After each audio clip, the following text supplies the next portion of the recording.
বাগান বিলাসে ফুল পাবার জন্য অনেকগুলো যত্নের মধ্যে একটা অন্যতম যত্ন হচ্ছে পানিতে টান রাখা।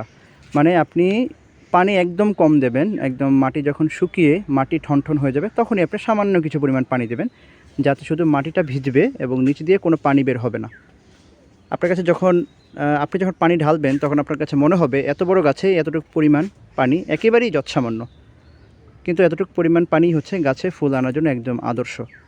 তো আমি আগে প্রথমে প্রচুর পানি দিতাম। আমি মনে করতাম যে বাগানবিলাসকে গাছকে কষ্ট দিয়ে কীভাবে আবার ফুল আনা যেতে পারে, কিন্তু পরবর্তীতে আমি দেখলাম যে এই কথাটা সত্য। বাগানবিলাসে পানির টান ফেললেই বাগানবিলাসে দ্রুত ফুল চলে আসে। দেখতে পাচ্ছেন আমার মাটিটা একদম ঠনঠনে শুষ্ক, একদম দেখতে পাচ্ছেন কোনো ভেজা ভেজা ভাব নেই। তো এই রকম মাটিতে আমার বাগানবিলাসে গাছ ভরে ছোটো ছোটো ফুল চলে আসছে।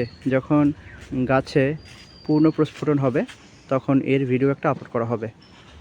তো এটা হচ্ছে অ্যাপল গ্রিন ভ্যারাইটি। এই ভ্যারাইটিটা হচ্ছে রিপিটেড হেভি ব্লুমার।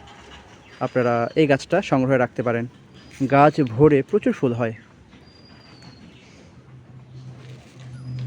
ধন্যবাদ।